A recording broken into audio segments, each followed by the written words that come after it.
Hi, everyone. My name is Gabrielle, and welcome to another episode of Let's Talk Money with Friends. Oh my gosh. Every week we do this and we do it with such discipline, and everything is always perfect. But of course, technology is what it is. I'm not a tech person. I always tell people that I study taxation and finance. So tonight, oh my gosh, if you want to know, call me. But I'll give you a little bit of insight. I hit on go live. I hit go live, and for some reason my computer said no, not tonight. So I'm literally on two computers now, and hopefully you all are able to see this and are able to hear me fine. Can you all hear me, my friends who are on tonight? Yes. Can you all hear me? And then can you also do me a favor? Can you try to go on your can you try to go on your computer to see if you could see the live? I have a blank screen here because I couldn't figure it out, but I didn't want to miss out on having this conversation. And hopefully you all will be patient with me because, I have such great friends here tonight and they've been so patient. And that's why I decided like we have to continue with this. We have to continue with this. So you all can see me and we are live. And I turn off I believe that I just turned off the screen that's giving me a hard time. And can you all still check to see if we're live before we start going with our conversation tonight? Can you all check? See it. I see it. Okay, great. Oh, you see, I give myself an A+ for working hard. And I think all of you, especially John, who told me, do you have another laptop? Try to get on multiple laptops tonight. And that's what I did. And now we are live. So we're waiting for, I guess, one other person to go on camera. That's Dr. Natasha. So yes, good evening. My name is Gabrielle and welcome to another episode of Let's Talk Money with Friends. Every Wednesday, we have the privilege of coming to you to share great information about life, money, and everything else. This topic to me is close to my heart because I have many elders in my family. We said, it's important to give honor to whom honor is due, because honoring others, honoring our elders is consequential. And we'll talk about why is it consequential. But, because actually, I'll let you know, they've made so many sacrifices that deserve to be cherished. And they have wisdom they would like to pass to future generations. But unfortunately, we live in a society right now where it's all about worshiping the young and the youth. And many times our elders are being neglected and also cast aside. So tonight, we would like to remind you that if you would like to know where you're really going, you have to be able to look back. And looking back is respecting and showing respect to our elders. So without further ado, I would like to thank you again for your patience. I would like to thank you again for liking, sharing, and letting your friends know that Let's Talk Money with Friends. We are on every Wednesday at 7 o'clock, and we're here to serve you. So without further ado, why don't I give Gerda? Gerda, you are the first one on at 6:30. And now here we are. So please welcome and introduce yourself briefly so that we can dive in quickly into our conversation tonight about why honoring our elders matters. Good evening, everyone. It's a pleasure for me to be here. Gabrielle, thank you for inviting me. My name is Gerda Malay. I'm a registered nurse. I also am currently a nursing instructor. So this topic is very important to me because I've dealt with the elderly population and our elders as well. So I'm very pleased to be able to speak on this topic and meet everyone here at the table. Thank you. Yes, thank you, Gerda, for being here. And why don't we go with Gracienne? Why don't you go ahead and say hello? Okay, hello everyone. Thank you so much, Gabrielle, for again a great topic. My name is Gracienne Jean-Pierre. I'm a family nurse practitioner, and I'm the owner of JP Health and Wellness, which is an online and offline practice. So honoring our elders. I have a saying, my mom always say that if you understand the past, you understand what the future going to be. I think the elders are wisdom. They have the path. So we just have to tap into it. So I can't wait to dig into this topic. Yes, thank you so much, ladies. And why don't we have John? John, please say hello. You've been on the show before. Hello, everyone. This is great. You know, you talk about the wisdom of the elders, but they also are a lot of fun. They have the greatest stories. They have life experiences that don't exist anymore. Yeah. You know, that they really are a treasure. Yes, they are. They are. And you are a treasure to me, John. I've known you since what, 2019, actually, 2011. I think that's when I met you. John is an EA, as you can tell. I'm also an EA, and John was one of the first president of the EA, National Association of Massachusetts Society of EAs. And he got me to volunteer and do so many things because he was someone that I really had a lot of respect for. And I don't see Miss Natasha has been having, she's not on camera right now, but why don't we start with our conversation? And then when Dr. Natasha, when she gets on, we'll include her in our conversation. So yeah, why is it important? Because I know we've been having that conversation offline, like saying elders and elderly. So can you guys give me an explanation as to what is the difference between elders or versus elderly or elderlies? Gerda. So, so for me, I speak on my own personal experience. I have an elderly mother who is 87 years old, going on 88. And I refer to her as elderly because she is totally dependent on myself, my care, our care, mentally, physically, financially. So for me, I see her as elderly and also as my elder. She's my mom. So that's kind of why I definitely categorize her under that elderly status. But I've also taken care, as a nurse, I've taken care of the older population, geriatric population. I don't categorize them as elders or elderly. I think it just depends on the circumstance and the situation. So for me, the difference is if a person gets to a point where they're totally dependent on care, like I said, mentally, physically, then I consider them as elderly. And like I said, it's just my own personal experience with my mom. Yeah. Well, I was reading that article online, and I think I shared that article with all of you. It talks about words matter, and it's so important. Like when we think of someone, that's what the article was saying, and I'm buying into that train of thought as well, because it says that when you think of someone as elderly, you think somebody who's weak, who's fragile, who has really nothing else to offer, whereas an elder are wise members of our community. Would you agree, Gracienne?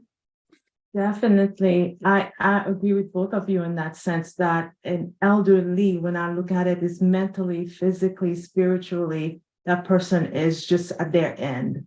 That's it. An elder, I'm thinking more of a person that has all that still intact, and they have this wisdom within them that you could feel it, you could taste it, you could hear it as soon as you see them. They love attracting the younger to mentor and to shape us into what we want to be if we allow them to do so. Yeah. And it also too, they had mentioned, like, John, I know we've had that conversation. They say an elder is someone who hasn't stopped learning. They still have a lot to give to others, but they still have a lot to take in for themselves. Is that something that you would be in agreement with, John? Yeah, when someone talks about an elder, I think of someone who has a spirit and has a passion. And as I'm listening to this conversation, I realize that I'm associating elderly with someone who has given up. And I'm thinking more of the spirit and the mental condition of the person, and not really the physical attributes of the person. Mm. So I think that's where I feel a responsibility to make sure that my elders aren't elderly. And it's all about just touching base, contact, and it really is socializing. You know, if someone is alone, they can be depressed, and they can lose hope. Correct. Um, Yeah. Now, Dr. Natasha, thank you so much for joining us. Sorry about all the hiccups that we've had, but I know we were talking about it before I tried to go live and we had the issue. Do you feel like when we think differently in terms of we treat people that we seen as elders versus elderlies differently? Like the way the treatment that we give them? I know you just honor someone recently. Do Yeah. you see her as an elder Yes. or elderly? I just order my mom, and I think she's both in this case, because if you think about her age, she's a senior, I would like to say. And because my mom has been like a great leader, a community organizers. My mom used to be my teacher, and she has formed a lot of great men and women in this society as a teacher. So I think I honored her as an elder too, because she has a lot to teach us, and she was a great role model. I'm saying that not because she's my mom, and it's also for everybody else who, and I can name your mother too. You just honored yours. I think they had the same birthday or the same weekend celebration. So may I share something, right quick, Sure. which I shared with you in private, and I want to share it with the world right now. My mom is not an easygoing person. She's not an easy person to deal with. And I can understand sometimes some kids who give up on the parents because they got tired, they don't know what to do, they don't know how to deal with it. My solution for that, or my saving grace for dealing with my mom and loving her, give her all the care and tolerate her and honor her every chance I get, I said, you know what? When I was a kid, when I was a baby, when she gave birth to me, I don't think I was easy on her. And she did not give up on me. So because of that, I think I owe her to return the favor now. Yes. That's what I wanted to share. Yes, thank you, Dr. Natasha, because that's leading to our next question. Because I wanted to kind of emphasize the fact that when you have someone you see as an elder, you see someone who's wise and has something to offer to you and to society at large. But when you see somebody as elderly, as most unfortunately society usually sees someone who's older, oh, this is someone that I can put to the side. Let me put them let me put them, let me cast them aside. Which is a mistake, because they have experience. They have a lot to teach us. Yeah. I think they're the best teacher ever because they've lived it before us. So yeah, I think it's definitely. a mistake. So going back to what you were saying, what are some of the challenges when it comes time to honor our elders? Now, you just mentioned your mom is not easygoing. What are some of the challenges you can think of, Gerda, that has made it very difficult? Now we're talking about elders, people we see as elders that we respect. What are some of the challenges? So for me, it's the culture, I think. Sometimes the culture shock. I wasn't born and raised in Haiti. So being Haitian American or, but raised Haitian, I always make a joke and say, we grew up Haitian, So I think a lot of times it's the culture shock that, the way I see things now is not the way my mom sees it. Like I can agree with Dr. Natasha, my mom was very difficult. And for her, it's they have certain ways, but for me, I find like for me, a lot of the challenges was just the culture shock, just not me being on the same page with her. So it makes it difficult. Yeah, but at the same time, to some cultures, they do respect and revere elders a lot more than others. So what are some of the challenges? You being 100% American, John, what are some of the challenges that you see? Everybody is somewhat in between, either born here or was born elsewhere. But what are some of the challenges you've seen? Um, it really is what Gunnar was saying. I mean, we've all been dropped into a different time slice in a different world. I remember sitting with somebody who got a message when the phone rings, it speaks, and it said that she was getting a phone call from a wireless caller. From her perspective, she heard what she expected to hear, and that was a call from Wiley's Corner, because that's the village that she grew up in. And so, when we're with the elderly, we have to understand, no matter what their background is, what is their historical perspective? Right. Yeah, Good point. Good point. that's a good point. But I had a young lady I was talking to about this show, and she sent me a question that I would like to ask you, Gracian. She said that, can you still, because we talk about the challenges, can you still honor an elder who has in the past mentally, physically, or emotionally abused you growing up as a child? Because when we think of elders, we all talking about our parents, but they are grandparents, they are people in the community. You have friends who are, from church who might be elders that you are looking up to. But can you still honor folks who have been abusive to you in the past? I think that's where it's come to forgiveness of yourself first, and then forgiveness of that person, and communication and listening. I think because you have to, I'm taking this in context from an example that I lived through, is that I had someone in my life that was the person was not kind, but the person, as an elder, the person has a lot of wisdom. But I had to really understand, sit down and communicate with that person to understand why they did certain things or why they did not do certain things. And when you look back at history and when the person is talking, that's when you find out that they themselves, because when someone treats you bad, they also was treated bad in the past. So Right. it's to come to the place where you forgive and start from a point where you show respect to each other and find that point where this person has some wisdom in certain things, but yes, they had some other problem. But it's just not throwing them all because they did not treat you good in the past, because there is something there, but it could have been something that happened to them in the past. Yeah, you have to be able to empathize or to have sympathy for where they've been.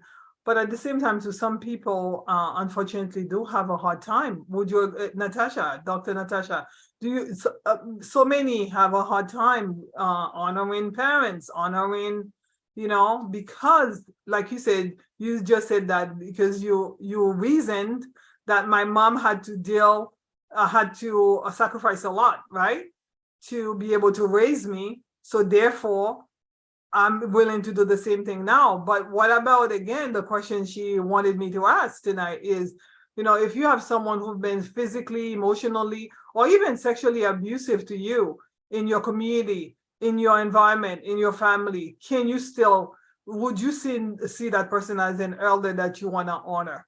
Because again, we say giving honor to whom honor is due. You know what? Being in the mental health field, I'm not going to give you like an easy answer, because people react based on what they think is best. Sometimes, me personally, I was beaten. My mom wanted me to be the best child in the world. I was an abused child. If I grew up in America, believe it or not, my parents, both my mom and dad, they would be in jail for life. But did they do it because they hated me? Or like my beautiful lady said earlier, there's a culture there. There's a way That's what they know. That's how they know, and they think that's what the best for us. And when you think about it, for example, when we were like teenagers, they don't want us to go to any parties, no slumber parties, no sleepovers. We won't do anything. Church, school, the Bible house. study, That's it. We don't do anything else.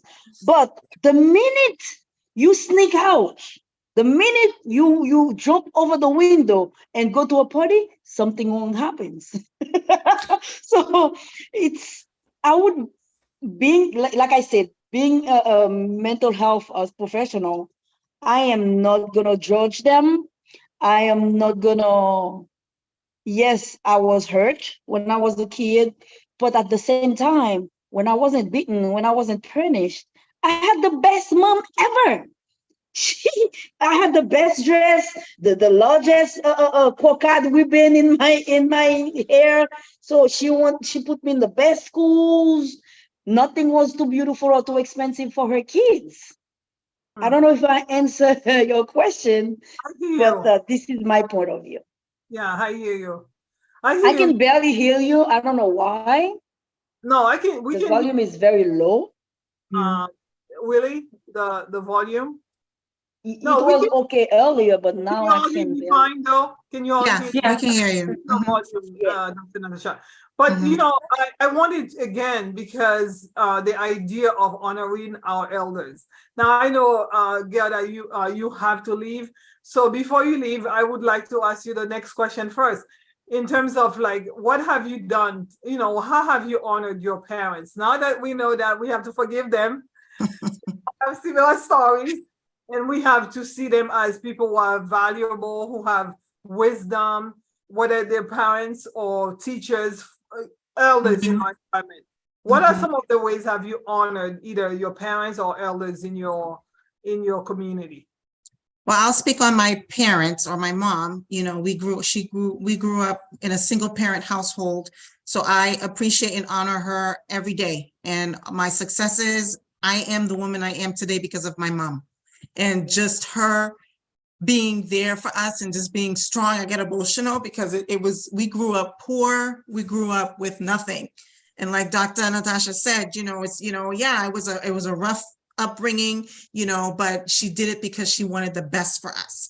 And I remember just growing up thinking, you know what, I'm gonna get out of this attic apartment. I'm gonna live in my own place, you know, and my mom pushed me. So for me, I honor her every single day.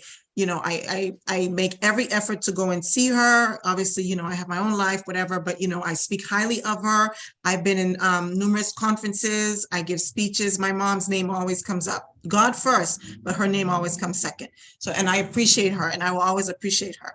And she knows it too. So, and as far as the elders, you know, I wanted to touch base on what Gracienne said. You know, it's hard. Yes, we should honor our elders, but a lot of times we've suffered or been through a lot where it's hard. Like, you know, I believe in karma. So I will always respect you, but I might not speak with you, but I respect you and I honor you. You know what I mean? And my elders. But as far as my mom, yes, always. I always honor her and treasure for everything that she's done for us. Yeah, as you were talking, May I say something? give me 1 second, Dr. Natasha. As you were talking about your mom, I literally always thought about how I wouldn't be the person that I am today. That's why I go above and beyond to make sure my mother knows that she's important to me.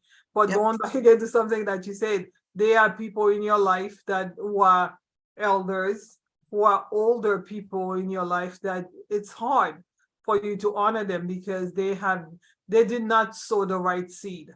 So right now, it's been very difficult for them to reap the harvest. If you haven't sowed the seed, it's very hard for you to reap the harvest. That's why we say in honoring your elders.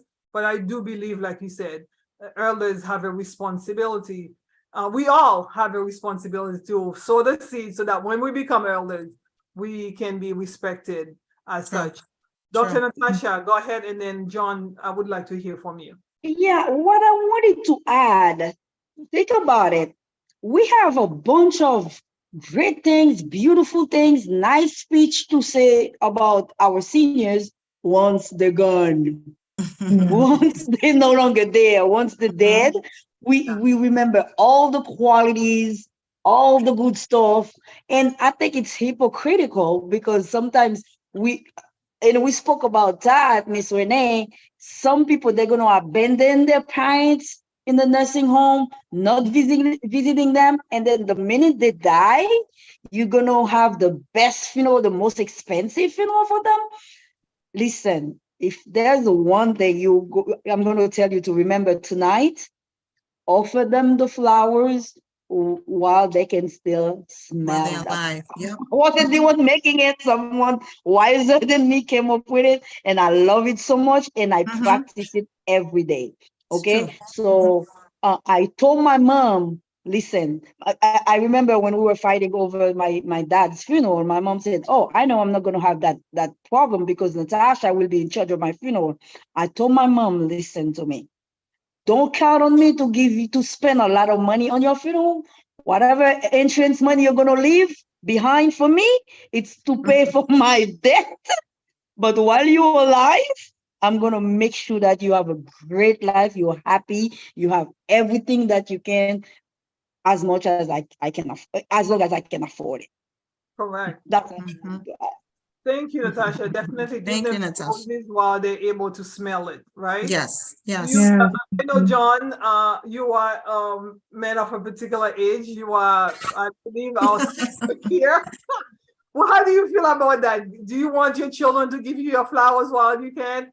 And also, have you done the same thing for your own parents or elders in your, or those who are considered? I mean, we all have elders, whether, you know, your uncles or your parents, I don't know if they're still alive, or anybody who's older than you that you have respect for. It's not the possessions. They'll still linger after someone's passed. It's the time. Mhm. And that is the element. That is the gift that you can give the elderly. And when you're doing that, you're showing your kindness and sincerity. Mhm. And, to spend time with the elderly or the elders is ask them questions. Correct. And you know what that does? That lets them talk, maintain their dignity and self-respect, because whatever they're going to say it from their perspective and, think of moments that they're proudest of or things they remember most fondly. It really isn't about the gifts of the materials. It really is the gift of yourself and receiving the gift of the elder person also. It's just spending time together. When someone has passed, what do you miss? You miss spending time with each other. So Correct. do it now. Exactly. Gerda, you gotta come back. Thank you so much, honey, I for your will. Thank you so much. It was nice seeing everybody. better. Yeah. Yes, you. I'll see you again. I'll definitely come on again. Thank you, honey. Yeah, you know, John, time, because Yeah. you know, flowers are nice. You buy clothes, you buy gifts, you know, birthday gifts and stuff. But I mean, how many children are sending flowers, but they don't make a phone call? Or like, for Well, example, my mother, I said all the time, my mother is a church woman. That's what she likes to do. And for Yeah. her, that's all she wants to do. But you it's know what? I get her to do other things. it's not about delivering or having shipped an iPad with pictures on it or music. It's actually sitting down together and building the photo album together, or downloading the music together. Yeah. It's those intangibles Yeah. that are so important. I have a quick story because I'd ask, you know, if you guys have a story. I have a quick story. My mother, like I said, church, every year she invites me to her visitors day at church. So I go because I know that's important to her. She has 7 of us. If we all could go every Sunday, Saturdays, she goes to church on Saturdays, she'll love it. But unfortunately, we are all over the place. But I make an effort every year. She has those special events, I'll go. But I think it was like 2013. My brother was in California. He was a Marine. He was in the Marine. He was stationed in California. So of course, my mother had to get on a plane to go visit him. And we're like, we're going there. Guess what? My mother flew 6 hours to San Diego, and all she wanted to do was sit there and cook for her son. All the Haitian food that he hasn't had for years. She wanted to cook. And I'm like, nope, we're not flying all the way to California to sit there and cook. We're going to visit Hollywood. She's like, Hollywood? Why? I'm like, the rich people, that Hollywood sign, we're going there. Oh my gosh, she fought me. I kid you not, Dr. Natasha, you can understand. She fought me, John. Like, I'm not going. I'm here to do this. Oh, I have to do this for him. And I'm like, no. And guess what? Long story short, my mother still talks about that trip to Hollywood. She still tells people, Gabrielle's so crazy. She took me all the way to the top. We drove all the way to the top of that sign. And she still remembers that, because for her, it would have been, let's go home. Let's go to see him and sit there for the week. But going back again to, do you spend time and you incorporate them into your lives and do something fun? Do you have any fun stories, Gracian? Yeah, for me, my mother is 85. My mother is young. She never liked to say she's 85. She was over. We live in North Carolina, so she came from Florida. And, her husband died about 3 years ago. So she was dressing in a nice dress, and she said, you know what? Still have another boyfriend, I'm not done yet. So with my mom, it's just, she's very funny. She is animated. She is life, because she never see herself as being old. Yeah. And don't talk to her about cell phone. She loved the cell phone. WhatsApp is her thing. She's always sending people messages to WhatsApp. And I like what John said about spending time, because how my mom learned about WhatsApp is from my little cousin. She would sit with her and show and say, Grandma, let me show you how to get on Facebook. Just do an account for her for Facebook. At 85, she has her Facebook, she has WhatsApp, and she has Instagram. You know what? John is so right about time. You know why my mom prefer to hang out with me than my brothers and sisters? Because I don't wash her. When she's getting out of the car, she's 75. She's a young kid. But, we have a long story of arthritis. Even me at 25 backwards. Yeah, Gabrielle was at my birthday party. I just turned 25, but you have to read it the other way around. So when I when I go out with my mom, I don't wash her. If she needs 2 minutes, 3 minutes to get out of the car, I will wait for her.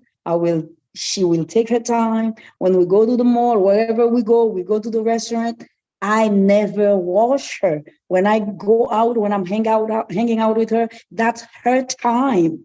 And when I have sometimes she wants to go out with me, I'm like, Mom, not today, because I got a million things to do. Today I'm working. I got to run like a chicken without a head. We're not going to do that today. Let's schedule it for some other day. So that's why I'm her favorite hangout buddy. I do not wash her. They need their time. And think about it then once again. When we were a kid, we just studied to walk. They did not wash us. They took the time and wait for us to put one foot before the other and learn how to walk. So I always refer to that. When I see somebody being not nice with the parents, being impatient with the parents, washing the parents, yelling at their parents, I'm like, remember, they gave birth to you. You were defenseless. They took care of you. If they were that, if they were washing you or they were that bad with you, you would never be here today. Correct. Some kids, I remember I'm not going to say the story because my circle of friends would know who that is. Some very highly educated person is ashamed to show her parents because they don't know how to read. And that person is a very well-known person and very well educated. But who paid for the school? Who made sure that you went to school, you had food, you were well dressed to go to the best schools every day? Those same person who don't know how to read and write. You can't be ashamed of them. I'm so proud of my mother. Some episodes, sometimes I'm like, she said, oh, you turned the way you are because of me. I'm like, Mom, You can take all the credit for that because when I was growing up, sometimes I really wanted to kill myself. I really wanted to die. I would pray to God to kill my parents because they were too hard on me. But now that I'm a parent myself, remember, there's karma. Whatever you do to your parents, your kids will do it to you. Yeah, that's why I say treating, honoring them is consequential, right, John? Yeah, what we're talking about here is really the circle. Mhm. And, what we're saying is it comes around. And what we did with my mother is we would get in the car and we would go look at flowers. Mhm. And you can look at flowers and trees any time of year. So we found a place that had this beautiful daffodil garden. Mhm. And that's one of the things that kept my mother active was that she would then research and try and find gardens for us to drive to, or neighborhoods that were loaded with flowering trees, or some yard that just had like a beautiful bush. Yeah, And, it's just doing things together. yeah. And Doing things together and being fun and really get, like this weekend I was with my mother and she's like, oh, can we get on the bus? But I wanted to drive. But I'm like, it's all about her today. She said, let's get on the bus to go hang with her friends to that party. Let's get on the bus because her church had a bus. We could have driven to the party, but I said, let's get on. And it was such a great time. When we got back, she's like, you see, you guys had a great time. I said, yes. But I but remember saying to my friend who is like, we don't want to go in the bus. I'm like, no, today it's all about her. I'm just like Right. following direction. So sometimes Yeah. I agree with you, Natasha. You have to humble yourself and have Yeah. humility and have respect enough to know when it's about you and when it's all about them. But it's like Yeah. Dr. Natasha saying how someone was once patient when she was learning to walk. When someone was a little kid, somebody had them look at the flowers and smell them and go, check them out. Or when someone is little, you take a little kid on a bus ride. What a thrill that is. Yeah. Yeah, Yeah.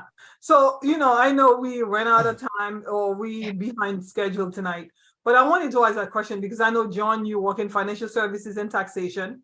And I know some of the challenges that some of the kids are having, and hence the reason why it's hard to honor and even respect parents is that many parents, I was reading something online. I believe it's what's the study?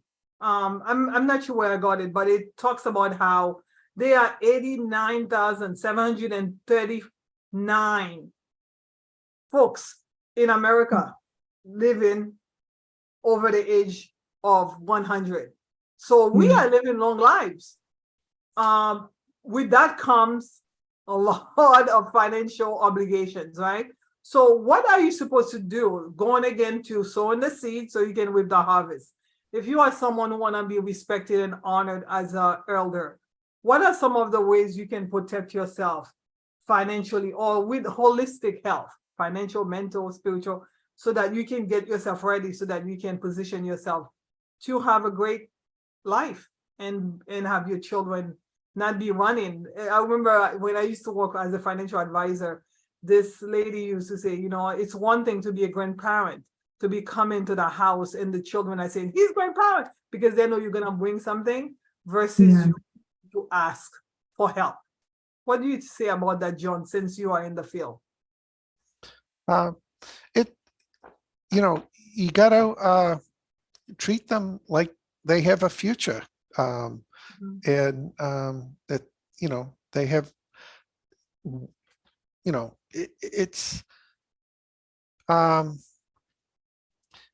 it's one thing in taxes that I try to work with is to make sure that someone doesn't owe a lot of money, that they break even. There's no sense of getting huge refunds for an older person. But let's make sure that they don't fall behind. And take the time to explain their tax situation. And it may take me more time to explain it. And I may have to sit there for a while for them to digest what I just said, or for them to think of the question. So part of it is being patient. Part of it is also laying out a plan and making sure that I check in with them more than one time a year. Correct. That, we stay in contact throughout the year. Because they may have think of something or have a question, and they gotta ask me when they think of it. They may not remember. Correct. Uh, Correct. It happens. I have yeah. this show that I follow online, John. It says My Dad and Me. It's on YouTube. I've seen it. This gentleman who's taking care of his dad who has Alzheimer's. I don't know if I'd mentioned that, or dementia, one of those. And he and his wife decided to have dad at home versus at a facility, right? Or like a nursing place. And the question, because he has dementia, the question that's asked mostly all the time is, do I have enough money? Do I have enough money? Am I carrying my weight here? Do I have enough money? And the son is saying, yes, Dad, you have enough money. You have plenty of money in the bank. You don't ever have to worry about money, Dad.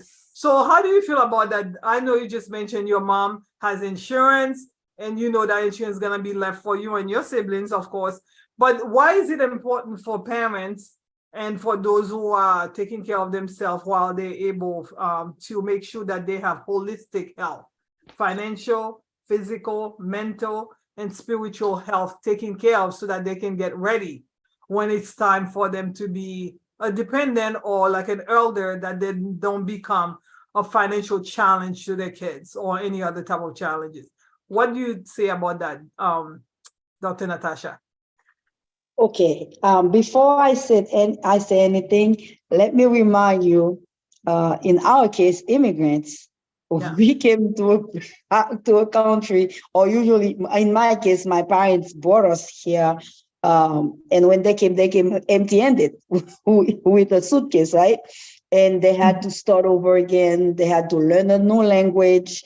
And my mom worked at a hospital for 35 years, and she passed way past the retirement age when she could finally retire.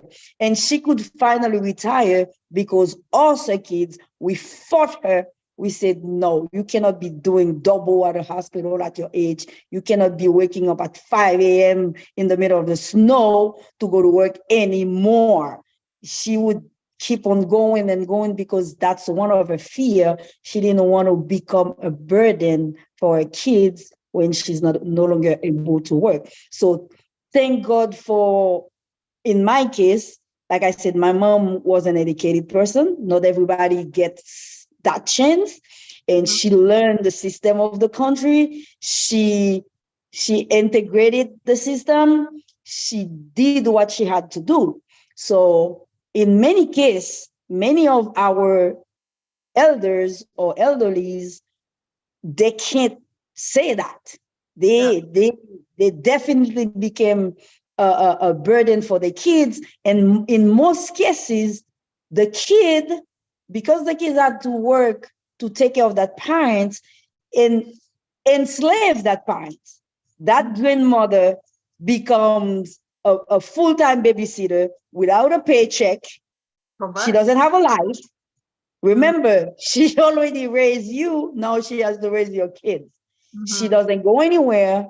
She's confined in the basement, taking care of your kids while you at work full-time. Your husband is at work full-time. So then again, I'm talking from an immigrant perspective. So we need to educate our seniors when they come out, or the youngsters, the young kids who know the system. Force your parents to take a life insurance. Tell them about myself, health insurance. Talk to them. Call John. Call Gabrielle Renee to educate you guys, to educate your parents, because it's going to be beneficial for both of you in the future.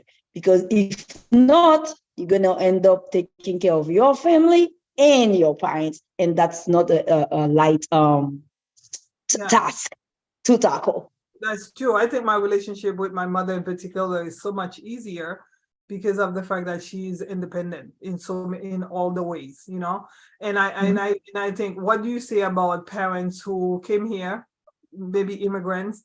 That, I mean, I've had calls from people who've been here 40 years and they don't have a life insurance policy, and now they're like they're trying to figure out, how am I gonna pay for my funeral?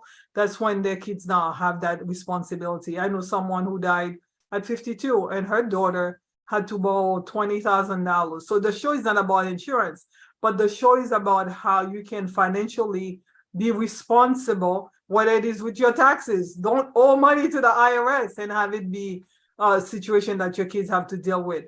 Actually, during 2020, somebody passed away and she left like over $200,000 in IRS debt. You know what happened? Whatever she left behind for her kids, Uncle Sam took. So yeah, John, you're doing a great job by making sure that they don't owe any money. But what would you advise someone who's looking right now, who's someone, you know, I came here when I was 13, but listen, I may look 13, but I'm no longer 13. So I may feel 13, so therefore I have to get ready. And I knew, you know, by getting an education here, that I had to get certain things in place. And my mother, who came here in her 30s, she heard everybody say, listen, you got to own a house. You got to do this. You got to, and she went and did that. So what about those who hear and say, like, my promised land is going back home for immigrants, so I'm not going to do anything here. And guess what? They get stuck here now because going back home is not an option. Or someone who is born here, but they're either wasting their monies, God knows. What do you say to those people, Garcian? You know, I think that's go back to honoring your elderly. It's having the courage to sit down. I think you having this show is a communication opener, because when you sit down and have that communication with that person, you know, culturally, I'm talking because I'm from Haiti and I came here when I was 12 years old too myself. So having that conversation, because I remember growing up and my mom, at one point, I remember when I finished college, she sat down, if I was the only child, me and her, my stepfather, and mom said, you know, I'm going to start paying for life insurance and for long-term insurance. And that's why we had that conversation, and she did it. And even though I supported her when I started making money, but she was the one who initiated that particular thing. I need to do that. And I think it's, in our culture now, there's no choice. You cannot plan on Haiti to retire. You have to concentrate on what you have here in America.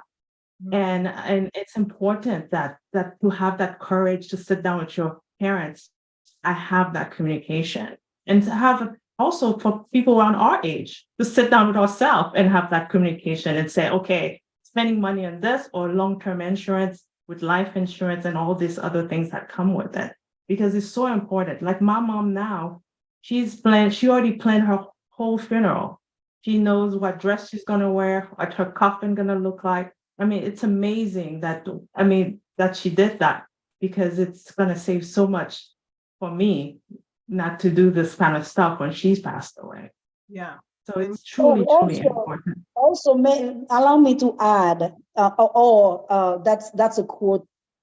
It's something I want to say to the people watching us, especially our Haitian people. We have a tendency of not buying life insurance, thinking that somebody is going to kill us. I'm going to tell you guys, stop watching Lifetime movie. That doesn't happen in real life.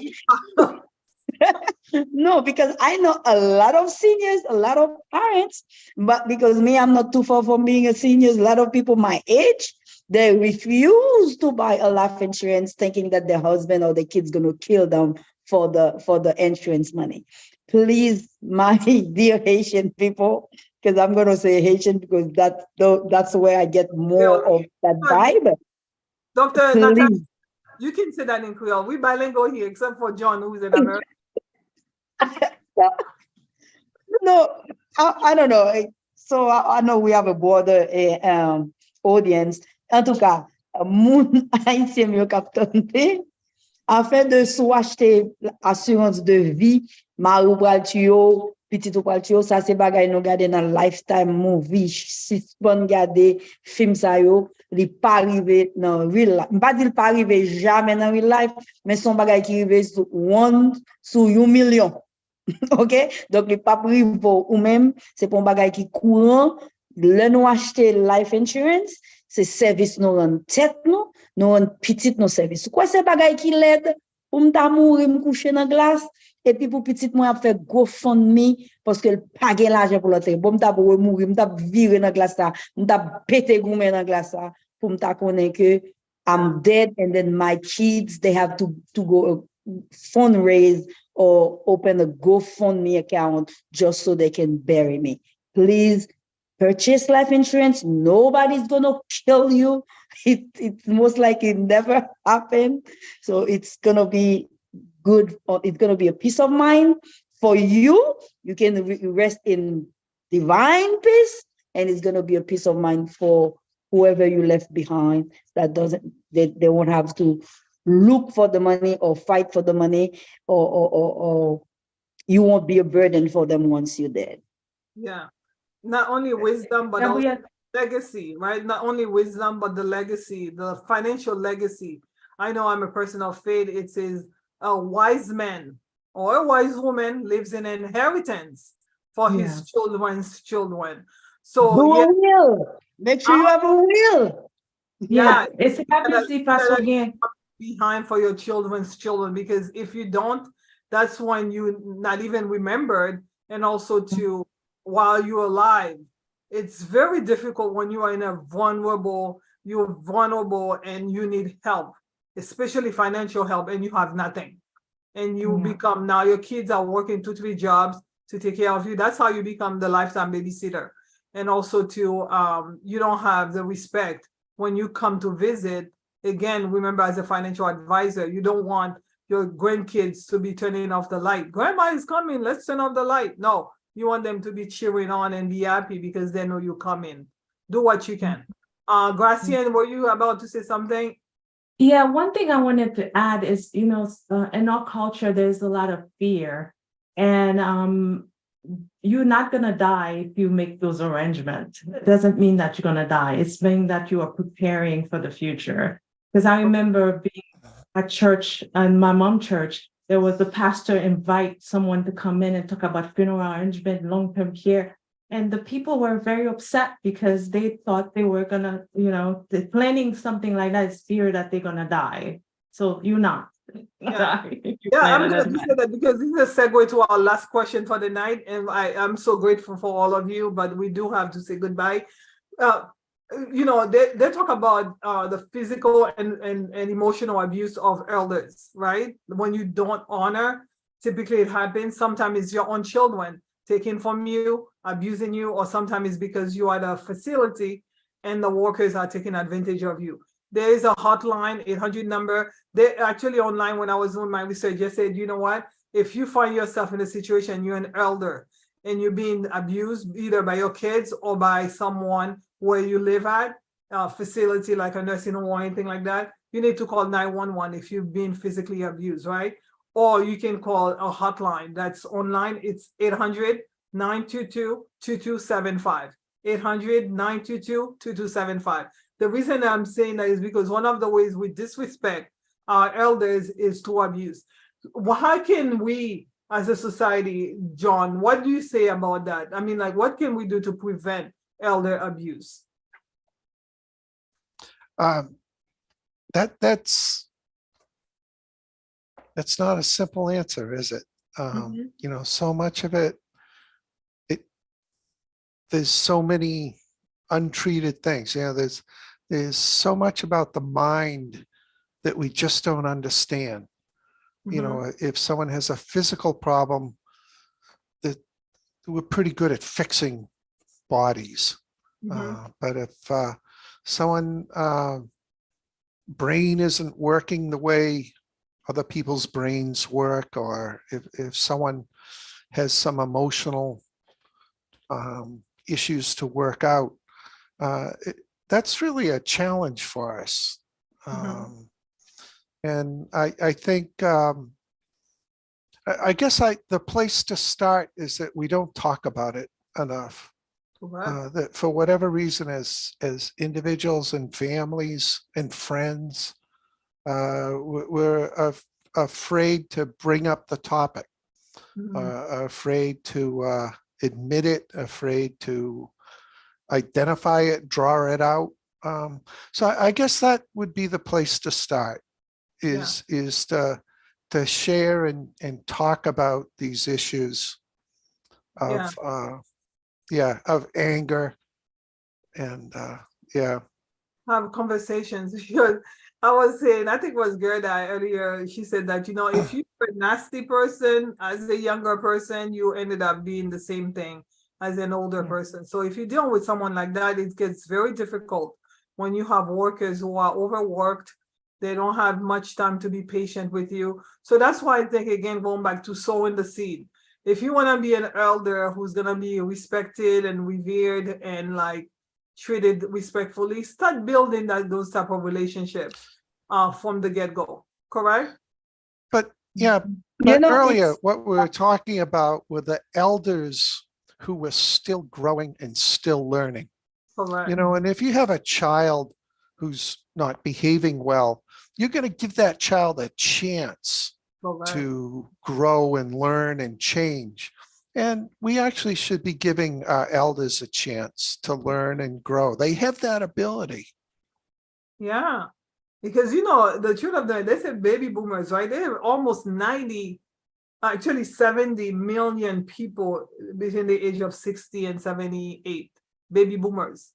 So you have CEOs, you have chief justices, state government, those people are in their elderly stage. It's very important that we find ways as a society to honor. Would you agree? Were you about to say something, Natasha? Because as I said, that was my last question and I wanted to close tonight. But go ahead. It's funny that you came up with this because I had a discussion with my mom. I told my mom, "Who tell me what, Claude? You're such a difficult person at times. The last gift I'm going to give you is not sending you to a nursing home because they would mistreat you badly." Because my mom sometimes it's not easy to deal with. I said, "Mom, I'm going to keep you with me. I don't know who's going to die first, whether you and I, but we're going to stay together until death do us part." Because, but on another note, I want those workers or kids or whoever dealing with elderlies, think about when your time comes. How would you like to be treated? Would you like somebody to beat you up? Would you like somebody to starve you? And then those people, they're like bucket of knowledge. Treat them good so they can give you all the secret to go through life. They've made it. I see elders or elderlies like golden, like diamonds.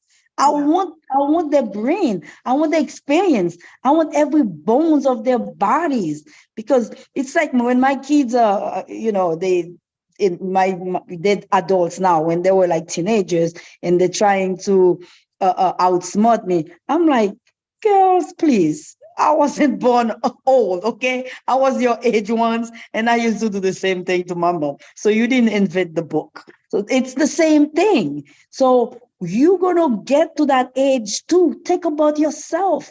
If you take a job, you said you're gonna do a job, you're getting paid for it, do it well. Whether it's for your parents, elders, strangers, you signed up for it.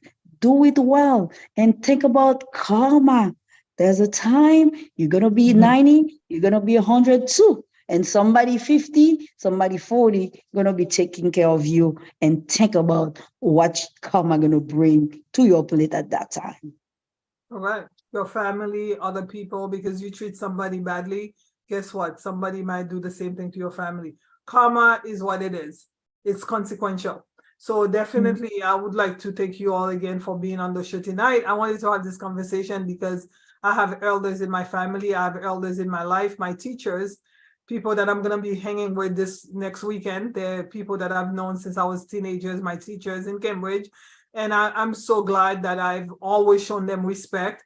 As a matter of fact, growing up, my sisters who are 1, 2, 3 years older than me, I couldn't even look them in the eye because we were taught like your elders, anybody who is like older than you, especially in families, because I think they wanted to set up that standard in order to protect you, in order to give you an opportunity to learn from those who are older than you. And we need to bring that back to our society to really show a lot of respect, treat them kindly, spend the time. We say honoring our elders matters because it's consequential. How you treat them will set precedent for how other people were gonna treat you. We have nearly 70 million baby boomers in this country. So listen, every single day we have people in our lives who are getting older, who are becoming older, and elders. We ourselves soon, some of us sooner than later, will be in that position. Whatever we do today is gonna set precedent, I said, for how they're gonna be treating us in the future. So thank you so much. I would like to say thank you to my elder, John, for being on the show tonight. John is awesome. Definitely. I would like to say to my sisters of equal age, Dr. Natasha and Garcia, for being on the show tonight, and also Gerda was on. Please go out, take care of your parents, take care of the elders in your family, treat them right, honor them. Yeah, it's very and important. wait for your turn. If you're lucky enough. I'm gonna go to that path. Yeah, it's a Goodbye, blessing. everyone. It was a pleasure being with you tonight. Yes, thank you. It's a blessing to get older, but you gotta do it right. Create the life you want in the future today. Be kind, be loving, be generous to people. My mother is the person, she's at 72, the same woman she's been all my life, taking care and respecting people. That's why, again, I was saying, I think offline, she has friends who are in their 30s and friends who are her age. Everybody gravitates towards her.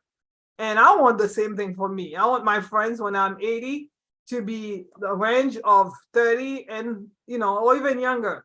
Why? Because when you have wisdom and you have love, you have compassion, everybody wants to be around you and everybody wants to take care of you.